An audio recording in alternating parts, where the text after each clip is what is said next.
नमस्कार। आज हमारे साथ मौजूद हैं जन समर्पण सेवा संस्था के अध्यक्ष बंटी शर्मा जी। हालांकि दुर्ग जिले में बंटी शर्मा जी का परिचय दिए जाने की ज़रूरत नहीं है, इनके कार्यों की बदौलत इन्हें पहचाना जाता है। बंटी शर्मा और इनकी जो टीम है, जो इनके संस्था में इसके जो सदस्य हैं, उनके द्वारा पिछले 7 वर्षों से निरंतर, चाहे वो बरसात का मौसम हो, ठंड का मौसम हो, गर्मी का मौसम हो, प्रतिदिन रेलवे स्टेशन, बस स्टैंड सहित अन्य सार्वजनिक क्षेत्रों में जो लाचार लोग हैं, जिनके पास खाने का कोई ठिकाना नहीं है, जो फुटपाथ पे अपना जीवन व्यतीत करते हैं, ऐसे लोगों को इस संस्था के माध्यम से प्रतिदिन भोजन की व्यवस्था उपलब्ध कराई जाती है, भरपेट भोजन की। तो इस कार्य की शुरुआत इनके द्वारा कब से की गई और इस कार्य के पीछे इनका क्या उद्देश्य है, इन सब बातों की जानकारी देने के लिए हमारे साथ है बंटी शर्मा जी। आइए हम इन्हीं से जानने की कोशिश करते हैं। हाँ शर्मा जी, सबसे पहला सवाल आपसे कि क्योंकि पिछले 7 वर्षों से आपकी संस्था के माध्यम से ज़रूरतमंद और बेसहारों के लिए भोजन की व्यवस्था उपलब्ध कराई जा रही है, तो इसके पीछे आप लोगों का उद्देश्य क्या है और ये कार्य क्या जब से शुरुआत हुई तब से आज दिनांक तक निरंतर जारी है? 1 जनवरी 2017 को जब पूरा नया साल बनाते हैं लोग, नया वर्ष मनाते हैं, अंग्रेजी नया वर्ष बोलते हैं जिसको। हम लोग भी दुर्ग रेलवे स्टेशन में घूमने के लिए गए थे मित्र लोग। उस समय कुछ ऐसे लोग, वृद्ध लोग ऐसे रेलवे स्टेशन में थे जो कि भूखे प्यासे पड़े हुए। उनको ऐसा लगा कि इनको खाना खिलाना चाहिए, तो उस दिन 3-4 लोग थे। उन दिन 3-4 लोगों के लिए हम होटल से ला के खाना खिला दिए थे। उसके बाद मन में ऐसा है कि ये 3-4 लोग जो भूखे हैं तो इनको रोज़ अपन खाना ला के दे, तो वो 3-4 लोगों को हम लोग रोज़ खाना ले जाना चालू किए।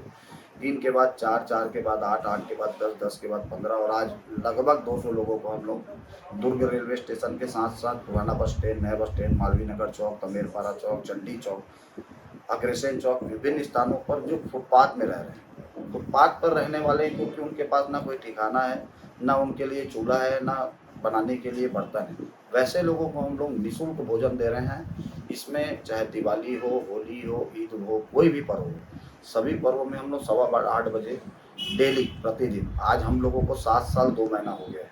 इस 7 साल 2 महीना को अगर हम लोग तीनों में गिने तो लगभग 2662 दिन करीब हो रहा है। 2662 दिन में हम लोग आज एक भी दिन ऐसा नहीं है जिसमें हम लोग नागा किए हों या भोजन सेवा नहीं वितरण किए हों। इसके साथ साथ जन समर्पण सेवा संस्था के जो हमारे मित्र हैं, जो संस्था के सदस्य, बहुत ही क्रियाशील सदस्य हैं, कुछ युवा बेरोजगार हैं, कुछ युवा रोजगार कर रहे हैं, कुछ पढ़ रहे हैं। कोरोना काल एक ऐसा समय आया था जिसमें जनता और पूरे लोग अपने अपने घरों पर थे, पर जन समर्पण सेवा संस्था के हमारे साथी, हमारे सदस्य लोग जान हथेली पर लेकर लोगों को खाना दिए हैं। 700 पैकेट सवेरे, 700 पैकेट शाम को हम लोगों ने पूरे छत्तीसगढ़ में सबसे ज़्यादा भोजन वितरण करने का कार्य किया है।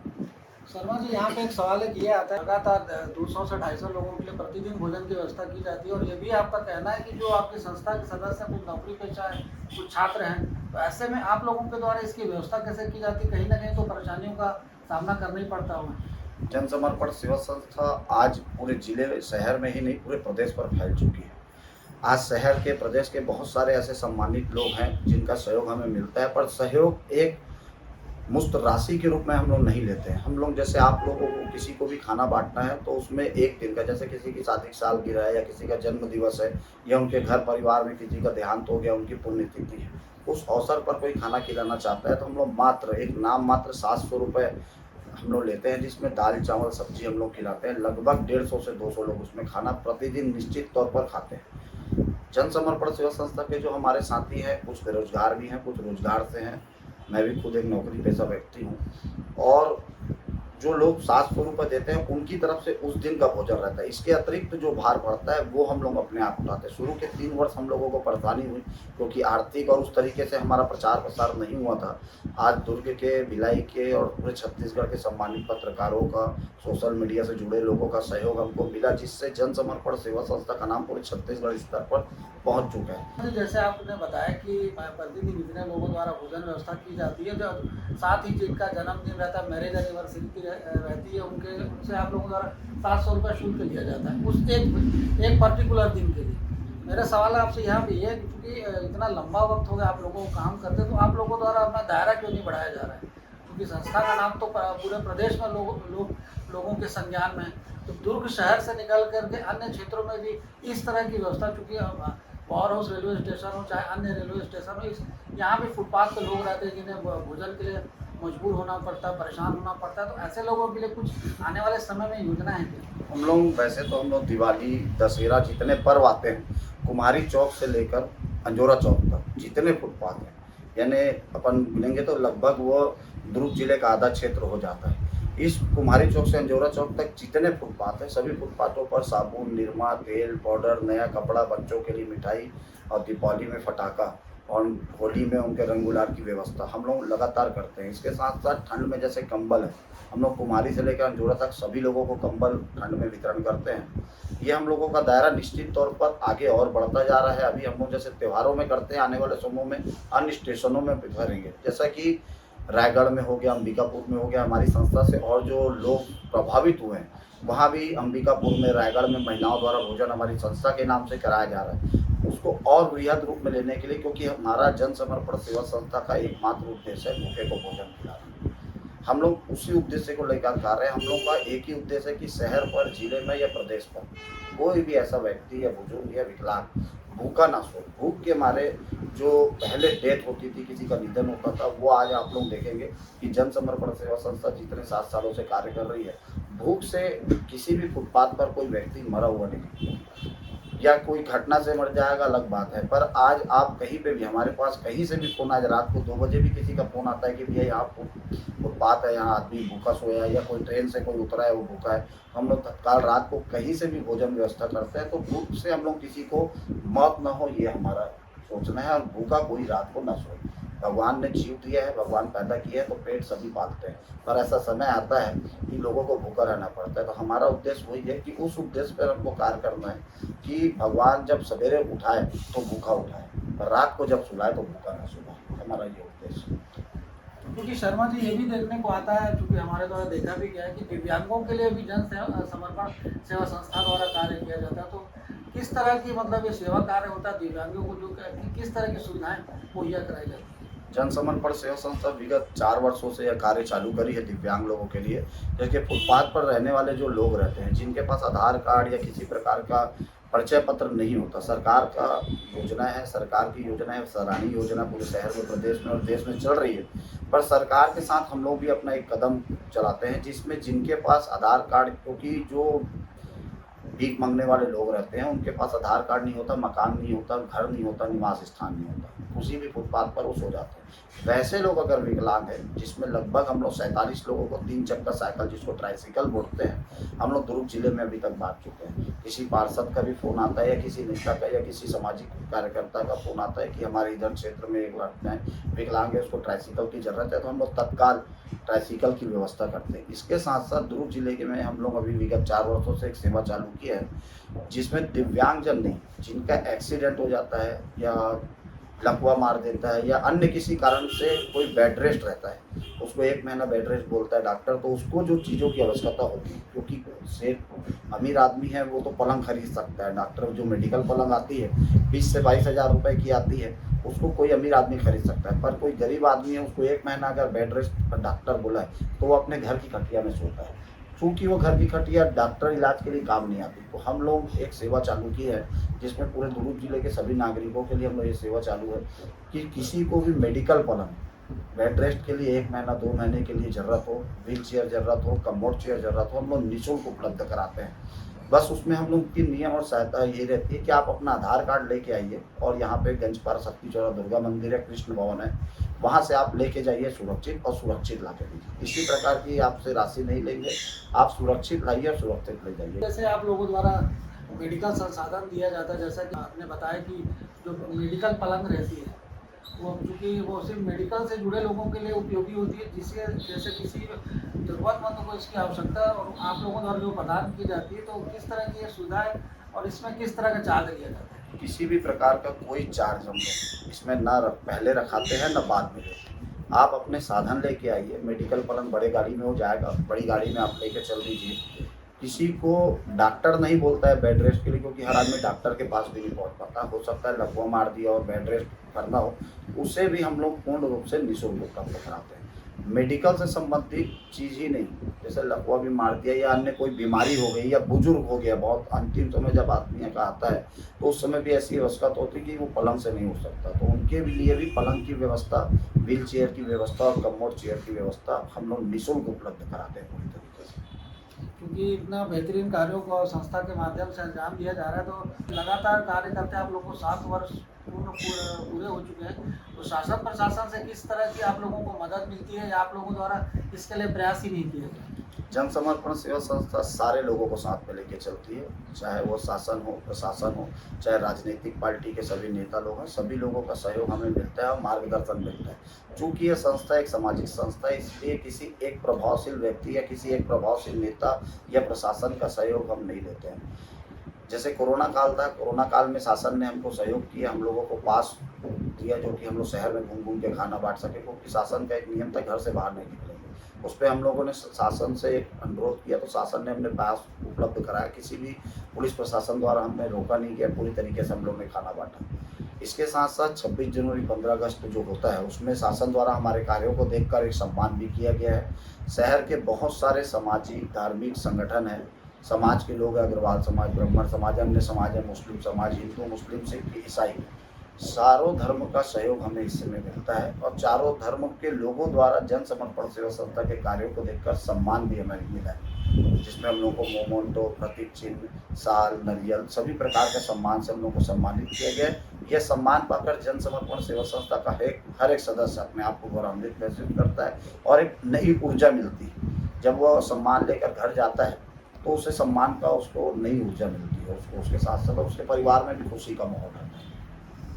जन सेवा समर्पण संस्था के माध्यम से ग्रामीण क्षेत्रों में किस तरह के जो ज़्यादातर देखा जाता है ग्रामीण क्षेत्रों के बच्चे अशिक्षित रहते हैं और जो बेहद ही निम्न स्तर के जो ग्रामीण रहते हैं उनके दशा दिशा भी ठीक नहीं रहती, कहीं ना कहीं से खाने की समस्याएं से लेकर अन्य समस्याएं भी उनके सामने आती, तो इनके सहयोग के लिए संस्था द्वारा किस तरह से कार्य किया जाता है? विगत 2 वर्षों से जन समर्पण सेवा संस्था उड़ला वगैरह जो कि ग्रामीण क्षेत्र बोलेंगे और मोहल्लाई जैसे ग्रामीण क्षेत्र है, इसमें हम लोग दिवाली में सभी बच्चों के लिए एक पैकेट बनाते हैं, उसमें दिवाली का फटाका रहता है, मिठाई रहती है, बच्चों के खेलने के लिए सामान रहता है, होली में रंग गुलाल रहता है, पिचकारी रहती है, ये हम लोग सभी बच्चों को बांटते हैं। जैसे नया साल शुरू होता है स्कूली में जुलाई में, तो हमारे यहाँ गंजपारा के पास सरदार वल्लभ भाई पटेल स्कूल है, नेहरू स्कूल है और 3-4 स्कूल हैं जहाँ पर हम लोग कापी पेन पुस्तक हर साल वितरण करते हैं। एक शुरुआत में हम लोग वितरण करते हैं, परीक्षा एग्जाम आती है उसके 1 महीना पहले हम लोग उपलब्ध कराते हैं। ग्रामीण क्षेत्र में मोहल्ले में हम लोग तो परमानेंट बांध लिए हैं कि दिवाली, दशहरा, होली, उनमें सभी जो भी सामान की उसमें आवश्यकता होती है वो सामान को हम उस तक पहुँचाते हैं, क्योंकि जन समर्पण सेवा संस्था का एक और उद्देश्य कि हर वह व्यक्ति जिसको उसकी ज़रूरत है, जिस सामान की उसको ज़रूरत है वो सामान उसके पास पहुँचे। उसके लिए हम लोगों से सहयोग भी मिलता है, हम लोगों को, हम लोग आपस में भी करते हैं, तो यह कार्य निरंतर जारी है और आज तक अभी तक तो नहीं रुका है और प्रभु इच्छा लोगों का सहयोग रहा तो हम आगे भी बृहद रूप में इस आयोजन को और इस सेवा कार्य को करेंगे। गौ सेवा के बारे में भी अगर हम लोग बात करें तो गौ सेवा में भी हम लोग कार्य कर रहे हैं।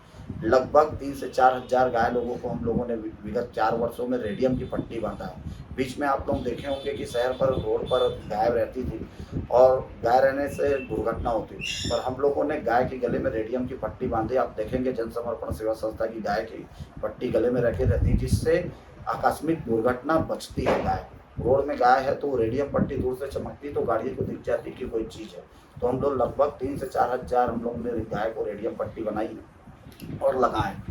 प्रतिवर्ष गर्मी में, अभी फिर गर्मी आ रही है, पिछले साल भी हम लोगों ने बांटा था। प्रतिवर्ष गर्मी में हम लोग घर में रखने के लिए सकोरे जो होते हैं, मिट्टी के बनाए हुए सकोरे जो होते हैं, उन लोग हम लोग एक पुराना बस स्टैंड, नया बस स्टैंड, इंदिरा मार्केट चौक, ये 3 ऐसा केंद्र बनाते हैं जहाँ पंडाल लगाकर आम जनता को निःशुल्क हम लोग बांटते हैं सकोरे, जो हम लोग 4 से 5 हज़ार 7 हज़ार सकोरे हम लोग बांटते हैं। और गाय का कोटना, जिसको हम लोग बोलते हैं गाय का कोटना, जो कि सीमेंट से बना रहता है।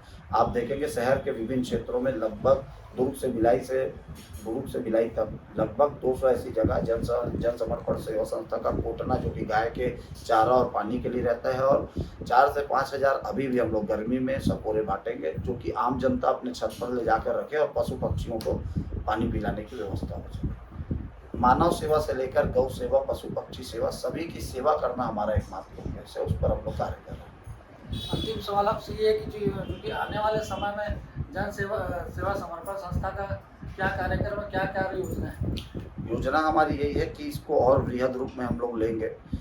आज हम लोग दुर्ग शहर में बांट रहे हैं, कल हम लोग भिलाई पहुंचेंगे, भिलाई से रायपुर तक पहुंचेंगे। हमारा मुख्य उद्देश्य यही है, विकलांगों की सहायता करना, गौ माता की सेवा करना, और वृद्ध जो है, जो दिव्यांगजन है या वृद्ध है, जो भूखे प्यासे फुटपाथ पर सो रहे हैं। हम लोग, कोई हमको बताता है कि वहाँ फलाना व्यक्ति गरीब रह रहा है, जिसके पास मकान है वो गरीब हम उसको नहीं मानते। गरीब हम उनको मानते हैं जिनके पास रहने के लिए छत नहीं, सोने के लिए बिस्तर नहीं है, पकाने के लिए, खाना पकाने के लिए बर्तन नहीं है। हम लोग वैसे लोगों को जरूरत की सामग्री उपलब्ध कराते हैं, और वही हमारा उद्देश्य है, और उसी पर ही हम लोग लगातार कार्य कर रहे हैं। जन समर्पण सेवा संस्था का हर एक सदस्य, छोटे से लेके बड़ा तक, क्योंकि कुछ 18 वर्ष से कम के भी लड़के हैं जो आज अपने आप को उस ओर ले जा रहे हैं, और उनके परिवार हमारे साथ खुद भेजते हैं कि हमारे बच्चों को ये सब चीज़ सिखाइए। आज देखेंगे कि गजपरानी शहर के बहुत से ऐसे छोटे बच्चे जो दुर्ग रेलवे स्टेशन में आपको प्रतिदिन मिलेंगे खाना बांटते हुए। लगभग 15 लोगों की यह संस्था है, जिसमें हर एक सदस्य बंटी शर्मा है, हर एक सदस्य जन समर्पण सेवा संस्था का अध्यक्ष है, और अपने स्तर पर हर सेवा का कार्य करने के लिए 24 घंटा तत्पर रहता है। सभी अपना मोबाइल चालू रखते हैं, किसी भी के मोबाइल में अगर सेवा से संबंधित कोई काम आता है तो तत्काल वो सदस्य जाता है। ये थे हमारे साथ जन समर्पण सेवा संस्था के पदाधिकारी बंटी शर्मा जी, जिन्होंने पिछले 7 वर्षों से संस्था द्वारा किए जा रहे जनहित से जुड़े किए जा रहे कार्यों के बारे में विस्तार से बताया। साथ ही यह भी बताया कि संस्था के जो पदाधिकारी, संस्था का मुख्य कार्य भोजन तो ज़रूरतमंदों को उपलब्ध कराना है ही, इसके अलावा अन्य जो उनकी मूलभूत आवश्यकताएं हैं उसे पूरा कराने को लेकर के भी कार्यकर्ता तत्पर रहते हैं। यही वजह है कि दुर्ग शहर के अलावा अन्य क्षेत्रों में भी संस्था का कार्य प्रमुख रूप से जारी है। इनका एकमात्र लक्ष्य है कि कोई भी व्यक्ति भूखा तो जरूर उठे, लेकिन भूखा सोए ना। इसे मद्देनजर रखते हुए, इसे दृष्टिगत रखते हुए संस्था के जो पदाधिकारियों द्वारा लगातार नज़र रखी जाती है, ज़रूरतमंदों को भोजन उपलब्ध कराया जाता है। क्योंकि इनका कहना है कि गरीबों को वस्त्र देने से लेकर के जो उनकी निजी समस्याएं आती है, उन्हें मूलभूत सुविधाएं को उपलब्ध कराने का भी पूरा प्रयास किया जाता है। मानव सेवा ही माधव सेवा है, इनका यह कहना है। क्योंकि मनुष्यों के अलावा पशु पक्षियों के लिए भी इनके संस्था के माध्यम से कार्य किया जाता है। अभी गर्मी में चकोरे की व्यवस्था की जा रही है, जैसा कि इनके द्वारा बताया गया। गायों के गले में रेडियम पट्टी लगाई गई है, जिसकी वजह से दुर्घटनाओं का शिकार ना हो। इस तरह की अनेकों का जनहित से जुड़े कार्य जो संस्था के माध्यम से किए जा रहे हैं। अपनी मदद के लिए, आर्थिक रूप से मदद के लिए किसी से पहल नहीं करती, खुद लोग स्वयं मदद करते हैं तो संस्था उसे जरूर स्वीकार करती। उस नगद राशि की बजाय जो खाद्यान्न सामग्रियों के माध्यम से लोगों की सेवा करने का प्रयास किया जा रहा है। संस्था अपने संचालन से लेकर के अब तक के जो कार्य पूरे सफलतापूर्वक करते आ रही है। आने वाले समय के कार्यों के बारे में भी इन्होंने विस्तार से जानकारी दी, जिनका एकमात्र मूल उद्देश्य संस्था का यह है कि कोई भी व्यक्ति भूखा ना सो। इसे मद्देनजर लेकर के संस्था के सभी सदस्य कार्यरत हैं, अपने स्तर पर संघर्षरत हैं। इनके कार्य प्रणाली को देखते हुए दूसरी अन्य समाज सेवी संस्थाओं को इस तरह की पहल किए जाने की जरूरत है। पॉइंट मीडिया न्यूज़ के लिए संजय दुबे।